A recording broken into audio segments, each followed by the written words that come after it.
السلام علیکم، نمسکار، ست شری اکال۔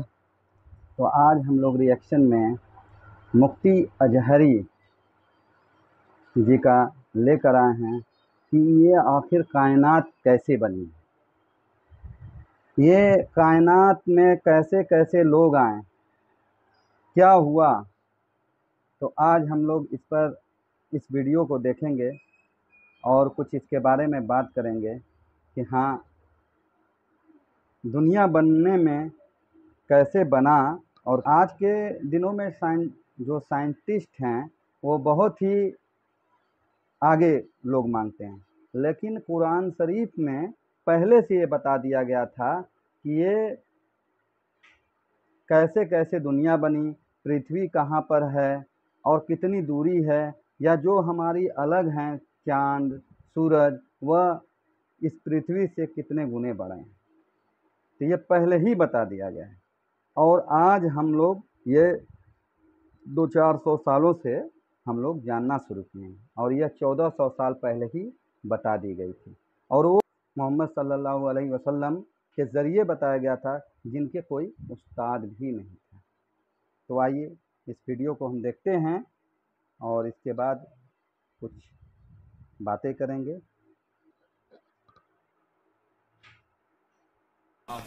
اس روئے زمین پر رہنے والا، چاہے وہ یہودی ہو، عیسائی ہو، ہندو ہو، سکھ ہو، جو بھی ہو، میں سب سے آج یہ بات کہنا چاہوں گا، دنیا کا ایک فارمولہ ہے کہ بغیر کسی کے بنائے کوئی چیز نہیں بنتی، خود سے کوئی چیز نہیں بنتی، تو یقیناً ہمیں بھی کسی نے بنایا ہی تو ہے۔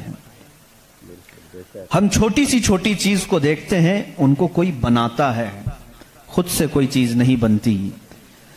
سائنس کے اسٹوڈنٹس بھی ہوں گے ہمارے ساتھ، اور جو سائنس کو پڑھتے ہیں ان کی جو تھیوریاں ہیں سائنسدانوں کی، وہ کیا کہتے ہیں، کائنات کیسے وجود میں آ گئی ہیں۔ وہ ملحد ہوں گے جو کہتے ہیں، بے دین لوگ ہوں گے جن کا کوئی دین ہی نہیں، جو کہتے ہیں کہ اچانک دنیا بن گئی اور اچانک ہی ختم ہو جائے گی۔ ایسا کیسے ہوگا؟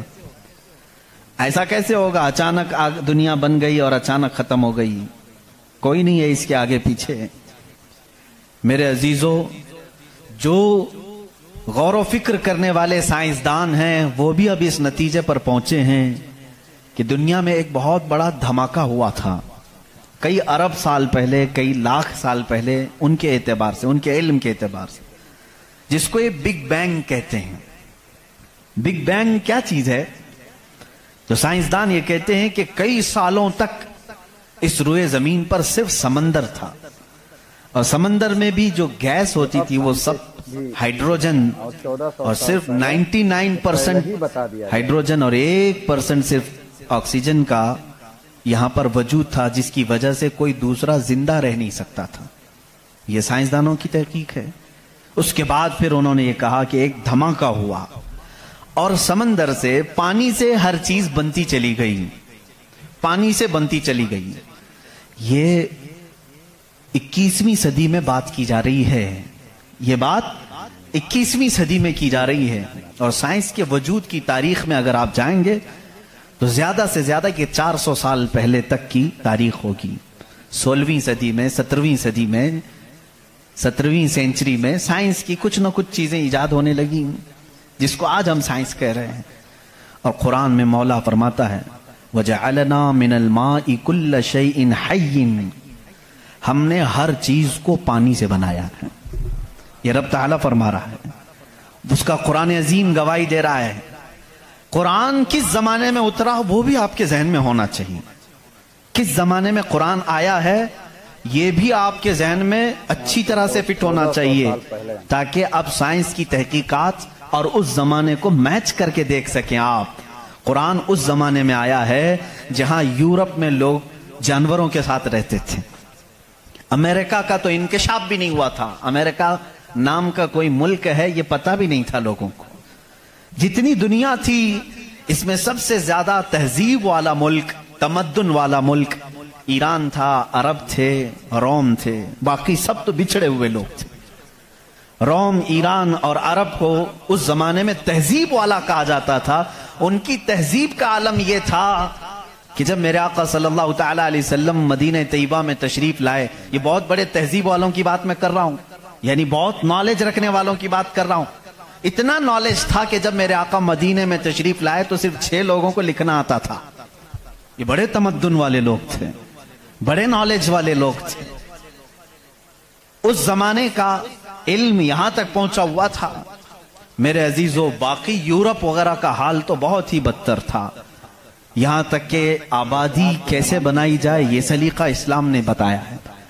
روڈ تک بنانے کے طریقے، راستے کیسے بنتے ہیں، یہ بھی کوئی علم نہیں تھا پہلے.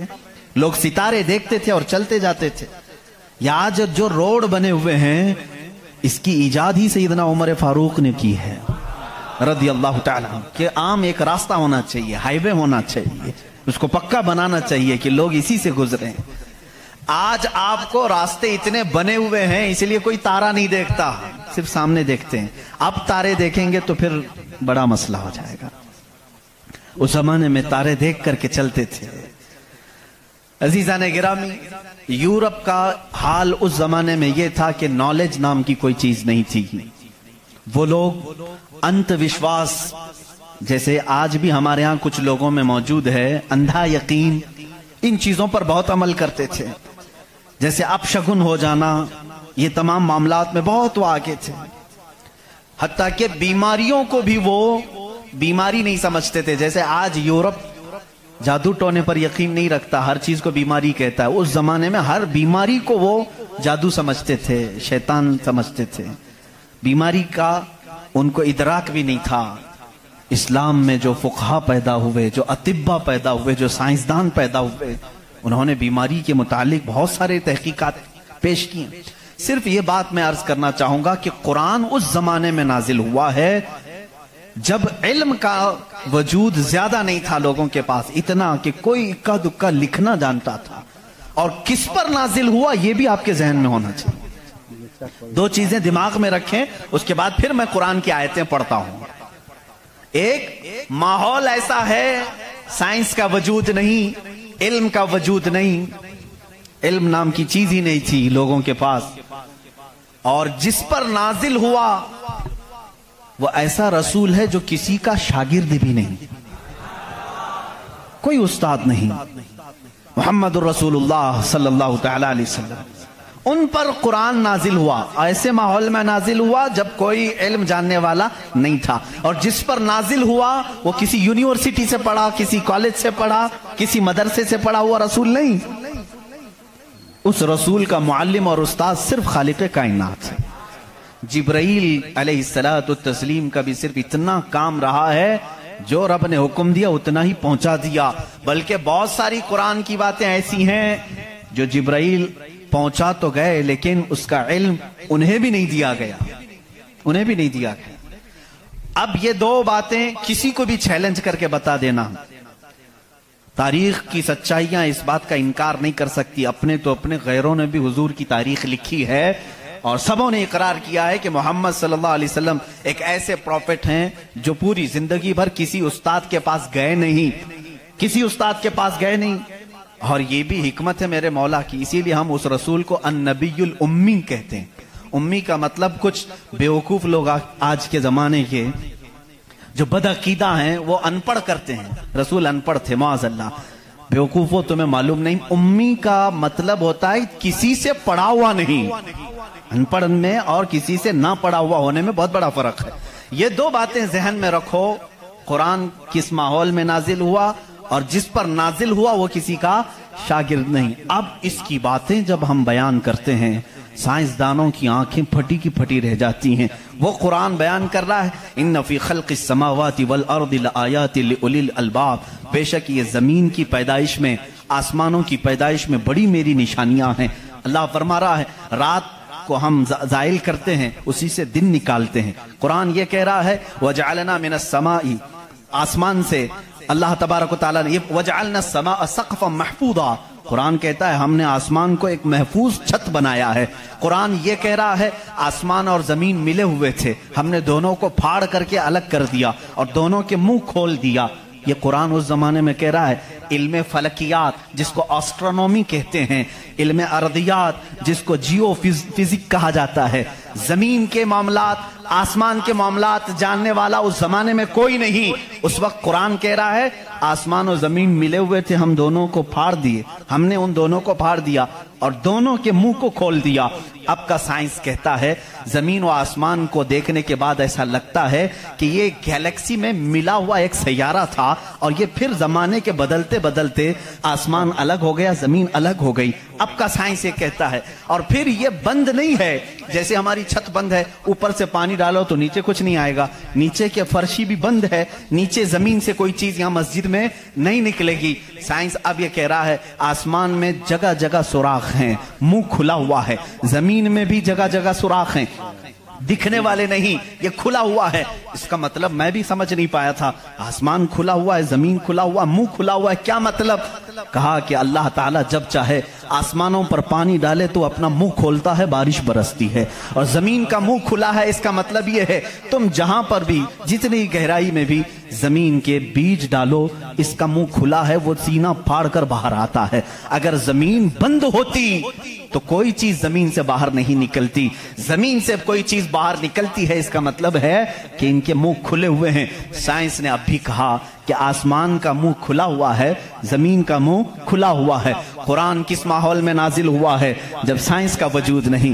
ہاں اگر تم یہ کہتے شاید محمد صلی اللہ تعالی علیہ وسلم بہت بڑے کسی سائنسدان کے شاگرد ہوں گے تو تمہارے تاریخ لکھنے والے ہی تمہارے چہرے پر زناٹے دار تھپڑ ماریں گے، اس لیے کہ وہ رسول اپنی 63 سالہ زندگی میں کبھی کسی کے شاگرد نہیں ہوئے، حتیٰ کہ سید الملائکہ کے بھی وہ شاگرد نہیں ہوئے۔ قرآن یہی کہہ رہا ہے زمین کی پیدائش میں، آسمان کی پیدائش میں میری نشانیاں ہیں۔ عزیزان گرامی، اب میں وہ نشانیاں گناؤں بہت طویل وقت درکار ہے۔ کبھی آپ نے محسوس کیا کہ آسمان اللہ کی نشانی ہے؟ اللہ کی نشانی ہے۔ دیکھیں یہاں سب سے بڑی بات، قرآن میں کئی جگہوں پر یہ بات آئی ہے، افلا تتدبرون، افلا یتدبرون، افلا تعقلون، افلا تتفکرون۔ اس کا مطلب ہوتا ہے کیوں تم غور و فکر نہیں کرتے، کیوں تم سوچتے نہیں، کیوں تم تحقیق نہیں کرتے، ریسرچ نہیں کرتے؟ رب تعالیٰ بار بار یہ فرما رہا ہے۔ یہ کس کے لیے ہے؟ میں ان لوگوں کے لیے کہتا ہوں جو ایک خدا کو چھوڑ کر کروڑوں کے سامنے جھک رہے ہیں۔ میں ان سے کہتا ہوں تم سوچتے کیوں نہیں؟ کون ہے تمہیں پیدا کیا ہے؟ کون ہے جو تمہیں بنایا ہے؟ قرآن دعوت دے رہا ہے ان کو سوچنے کی۔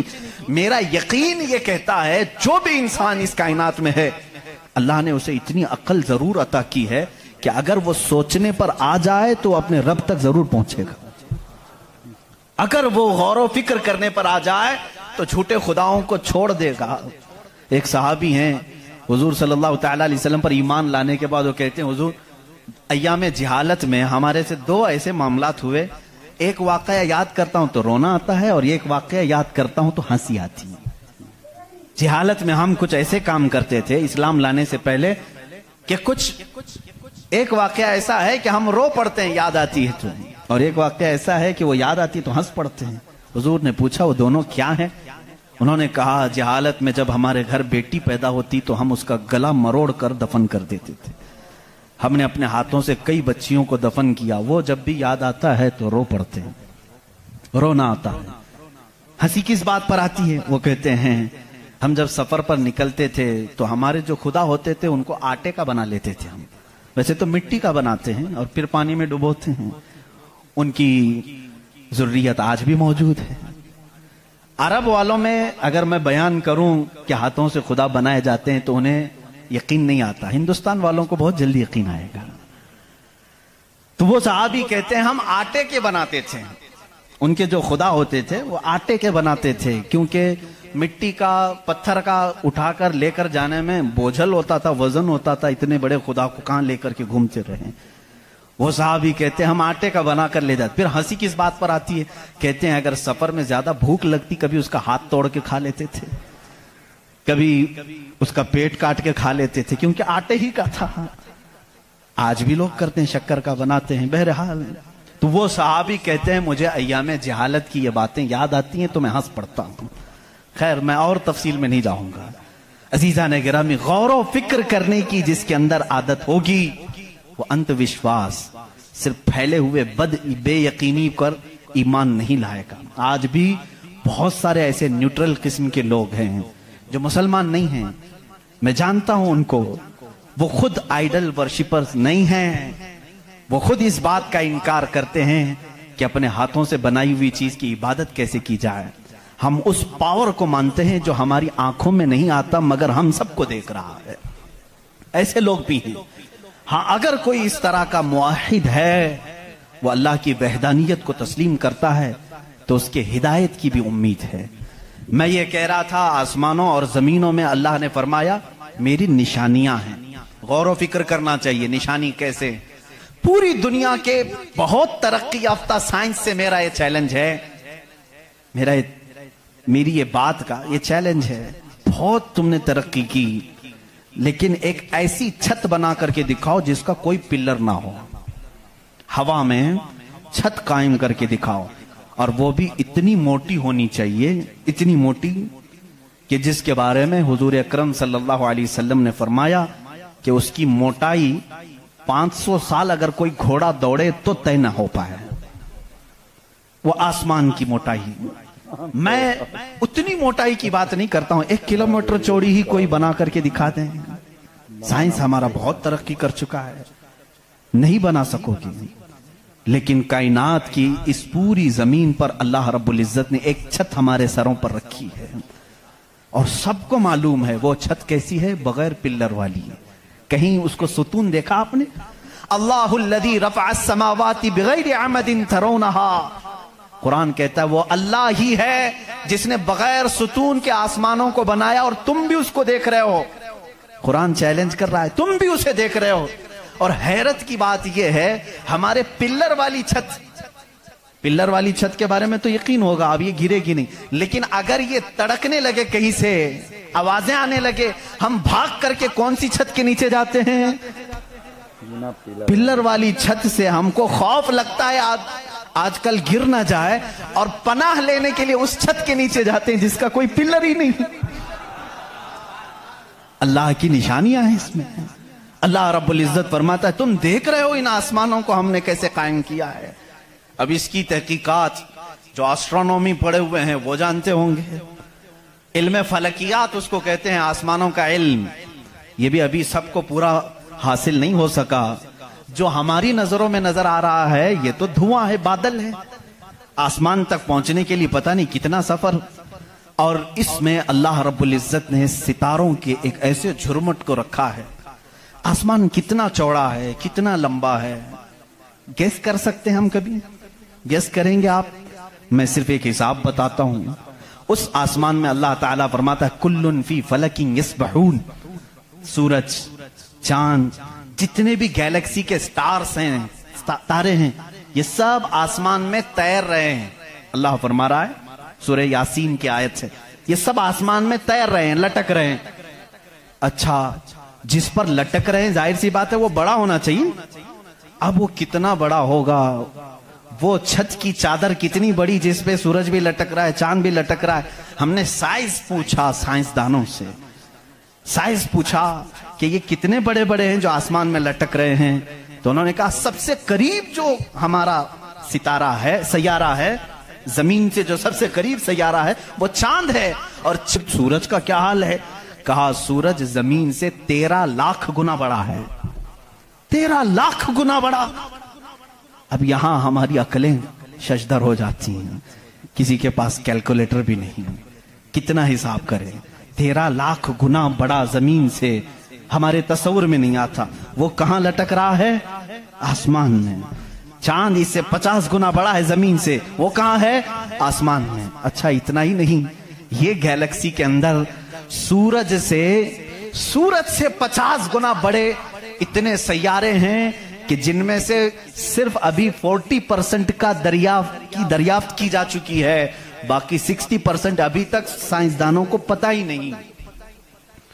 سورج سے 50 گنا بڑے سیارے اور موجود ہیں۔ پوچھا یہ سب کہاں ہے؟ یہ بھی آسمان میں ہیں۔ اسی لیے میرے مولا نے فرمایا بے شک آسمانوں کی پیدائش میں اس کی بڑی نشانیاں ہیں۔ اب میرے عزیزو آؤ، تمہیں اپنے گھر کی چھت ڈالنے کے لیے کتنے دن لگتے ہیں؟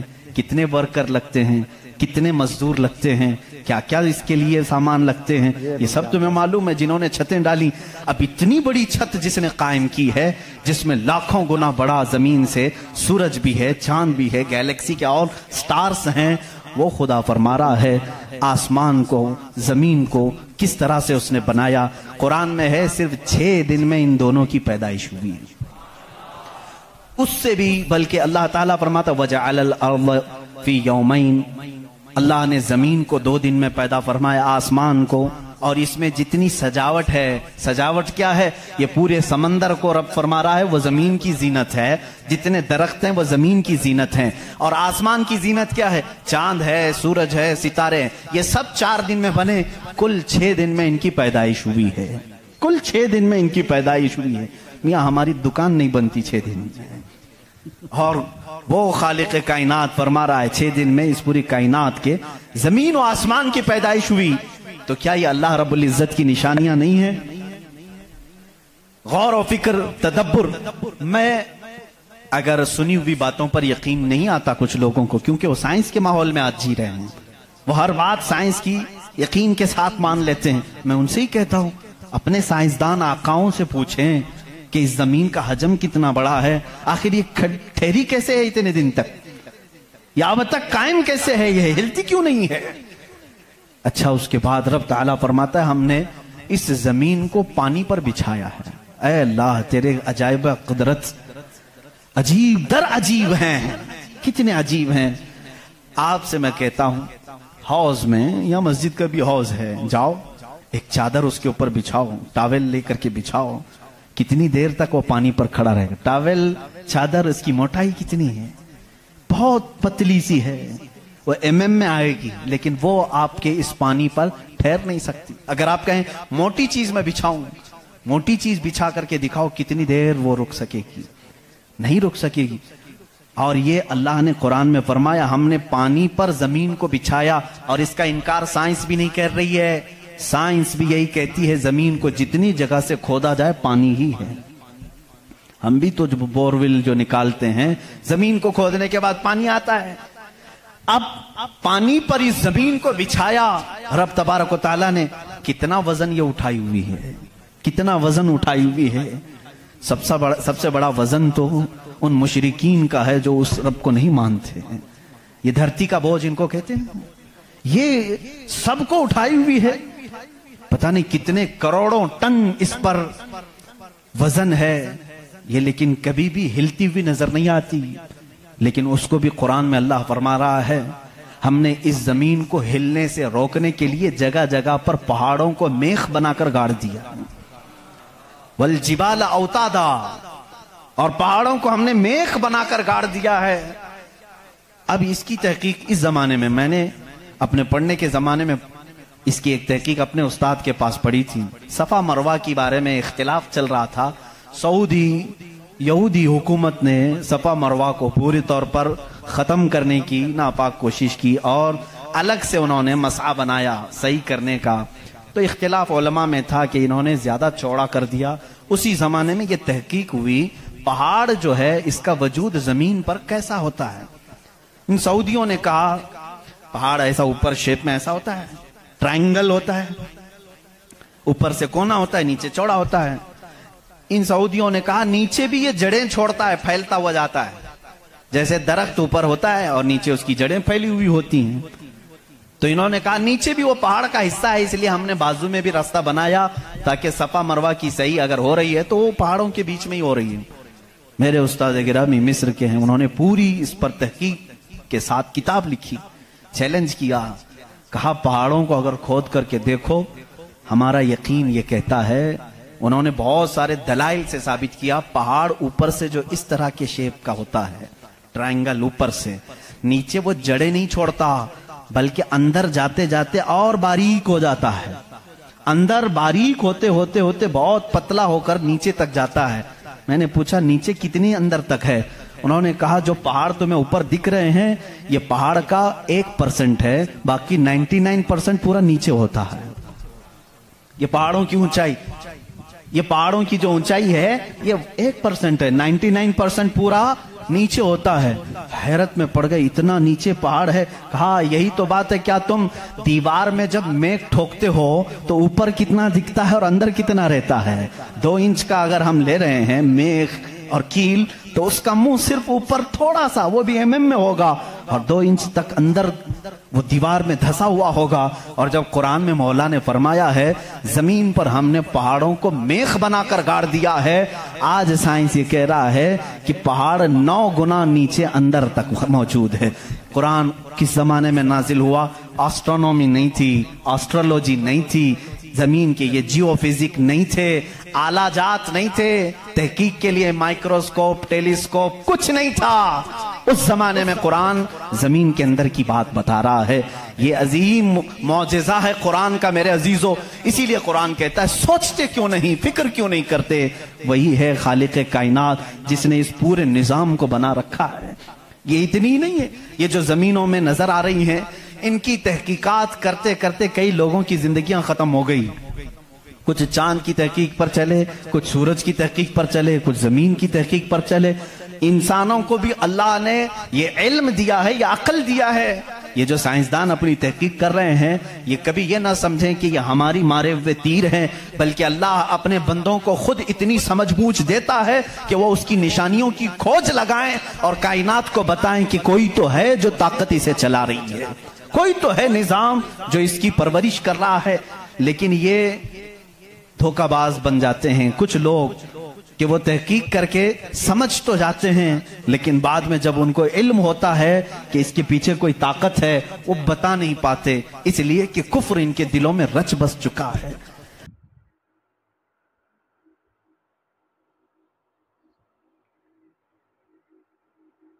اب یہ دیکھ کر ایسا لگ رہا ہے کہ اگر یونیورسل سنسار کو کوئی چلا رہا ہے تو کوئی ہے، اور یہ ماننے کو مجبور ہو جائے گا انسان کہ دیکھیے آج سے 1400 سال پہلے ہی بتا دیا گیا تھا کہ پرتھوی کہاں پر ہے اور پانی میں ہے، سمندر میں ہے، ٹکا ہوا ہے، اس کو کوئی تو چلا رہا ہے۔ جگہ جگہ مفتی اظہری صاحب کے بیان میں یہ دیا گیا ہے کہ جگہ جگہ آپ کو وشواس کرنا ہی پڑے گا کہ ہاں اللہ تعالیٰ ہیں اور وہ اس سنسار کو چلا رہے ہیں۔ اب ایسے لوگوں پر قرآن نازل کیا، ایسے لوگوں کے ذریعے نازل کیا کہ جو کبھی مدرسہ یا پڑھنے کے لیے گئے ہی نہیں۔ جب وہ گئے نہیں اور اس زمانے میں کیول علم والے 6 لوگ تھے، ان کے اوپر نہیں آیا یا انہوں نے نہیں لکھ کر بتایا۔ اگر وہ گئے ہی نہیں ہوتے، مدرسہ گئے ہوتے ہیں تو یہ ہوتا کہ اپنے ہی سے جھوٹا بنا کر لکھ دے رہے ہیں۔ یہ بھی باتیں آ جا رہی ہے کہ وہ جب مدرسہ نہیں گئے، ان کے کوئی استاد نہیں ہیں تو یہ کیسے آیا، اور اتنی گہری گہری باتیں جو ان کے نالج میں نہیں تھے وہ سب کیسے آیا۔ تو یہ بھی ماننے کو مجبور ہوگا آج کا انسان کہ قرآن پاک جو ہے وہ اللہ تعالیٰ کے دوارا لکھی گئی بک ہے، جو ہم کو 1400 سال پہلے بتا دیا گیا تھا کہ کیسے دنیا قائم ہوئی اور کیسے کیسے لوگ ہوئے۔ آج کے ڈیٹ میں ہم ٹھیک ہے ان کے جو بنائے ہوئے ہیں اس پہ ہم ابھی ریسرچ کر رہے ہیں اور پتہ لگا رہے ہیں کہ کیا کیا چیزیں ہیں۔ ابھی چندریان 3 کے ذریعے ہم چاند پر گئے ہیں، ابھی اس میں وہاں کا کیا کیا چیز ہے، آکسیجن ہے کہ نہیں ہے، وہ پتہ لگا رہے ہیں۔ تو امید ہے کہ آپ کو یہ سن کر کچھ نہ کچھ علم معلوم ہوگا۔ مجھے تو معلوم ہوا بہت سی چیزیں ایسی ہوتی ہے جو سنتے ہیں اس کان سے اور اس کان سے نکل جاتی ہے، لیکن اس طرح دیکھنے سے مجھے تو بہت سے چیزوں کی جانکاری ہوتی ہے۔